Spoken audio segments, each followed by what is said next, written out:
Dans cette vidéo, je vais partager avec vous 5 règles cinématographiques que moi je suis transgressé et j'ai remarqué que la qualité de mes vidéos ont tellement changé en mieux quoi.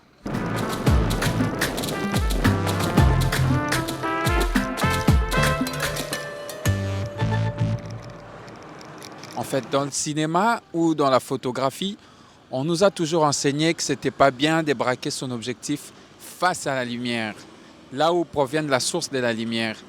Et ça crée cet effet de contre-jour qui est dérangeant et qui n'est pas du tout cool. Mais moi, j'ai remarqué une chose, c'est que depuis que j'ai commencé à briser cette règle, la qualité de mes vidéos ont tellement augmenté et ça a créé une certaine satisfaction dans ma manière esthétique de voir les choses. Je trouve ça super cool. Je trouve ça vraiment super bien parce que déjà, quand tu braques ta caméra vers la source de la lumière, ça crée ces contre-jours et ça crée des silhouettes, mais vraiment des magnifiques silhouettes.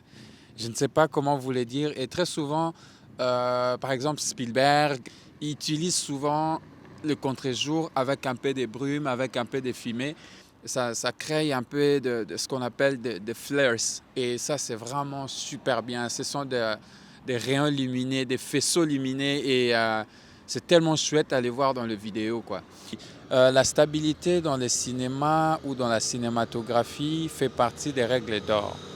Ça veut dire que nous vivons dans un monde qui est stable. On n'est pas là où il y a des tremblements de terre ou je sais pas quoi. Donc on est dans un monde posé. Alors avoir sa caméra sur les pieds, c'est aussi avoir ses pieds sur le sol dans le cinéma. Mais moi j'ai appris quand même à transgresser cette règle parce que je pensais qu'avec les documentaires, ça donnait un côté un peu plus vrai, un côté un peu plus réaliste en fait, où je pouvais m'adapter à des situations comme quoi je pouvais changer de focus, je pouvais aussi suivre une situation, une voiture qui passe, un personnage qui surgit subitement dans mon cadre, je pouvais suivre une situation dont je ne m'attendais pas. Du coup, ça rajoutait un côté très fort dans mes films, un côté très réaliste où le personnage pouvait facilement s'identifier dans les films et aussi vivre ça comme si c'était un moment dans lequel il est dans les films, il est dedans, quoi. Ça les mettait dans les lieux. Je brise très souvent cette règle et j'aime pas trop utiliser des ronins, des stabilisateurs, des trucs comme ça. Les trépieds, oui, je l'utilise quand même parce que je trouve ça chouette, c'est une des règles d'or.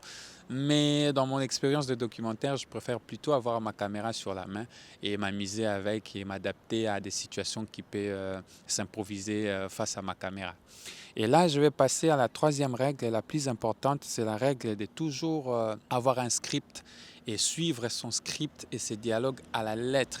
Je ne condamne pas, il y a beaucoup de réalisateurs qui sont comme ça, mais moi j'ai appris, depuis que j'ai fait ma toute première fiction, j'ai appris que les acteurs aussi avaient des talents et qu'ils étaient complémentaires dans les films et qu'ils pouvaient aussi s'adapter à des situations, improviser certains dialogues qui rajoutaient un plus dans les films et qui ramenaient encore un côté plus réaliste et plus vrai.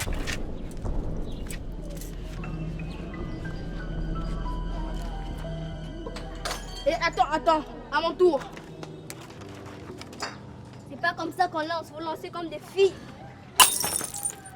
Et donc ça, j'ai beaucoup appris et donc j'ai appris aussi à m'ouvrir, à être un peu plus open et à s'adapter à des situations qui peuvent parfois, tu vois, il y a une figuration ou quoi, ou quelque chose inattendu, un changement, un petit déclic pendant le tournage.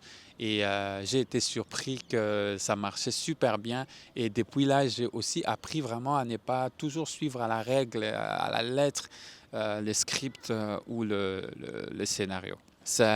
Comme on nous a toujours appris dans le cinéma que les capteurs avaient besoin de la lumière pour se réchauffer et faire de belles images. Mais je vais vous dire un truc qui va vous surprendre, c'est que dans le film Revenant, c'est le film qui a donné l'Oscar à Leonardo DiCaprio. Et le film a été totalement tourné avec la lumière naturelle. Donc les sources de lumière étaient naturelles. C'était soit la lumière de la lune, soit la lumière du soleil, du jour, ou encore les feux, quoi. Donc c'était avec du feu qu'on pouvait allumer certaines scènes. Mais ça donnait à ces films un caractère très très réaliste et très très très puissant comme film et comme résultat, Leonardo DiCaprio a eu son Oscar grâce à ces films. Donc si tu tournes par exemple les shutter speed, la règle du shutter speed ou la vitesse d'obturation, ça veut dire que si tu veux pas avoir des images saccadées ou il faut toujours avoir la vitesse de shutter speed deux fois le nombre d'images par seconde de format dans lesquels tu filmes. Par exemple, si tu filmes en 24 images par seconde, tu dois toujours avoir au-delà, donc fois D, ça veut dire 48, un 48e, soit un 50e et ainsi de suite. Mais si tu brises cette règle, ça peut te faire des images aussi chouettes qui peuvent créer aussi certaines transitions et certains trucs vraiment que tu pourras pas t'attendre. Ben ouais, voilà quoi. Donc voici là les 5 règles des cinémas super importantes que moi j'ai su les briser et les transgresser et ça a créé de super belles images en termes de qualité dans mon expérience depuis que j'ai commencé à faire des films et je voulais les partager avec vous. Si vous avez aimé cette vidéo, n'hésitez pas à liker, à partager ou à commenter et surtout abonnez-vous pour de prochaines vidéos et je vous dis à très bientôt. Au revoir.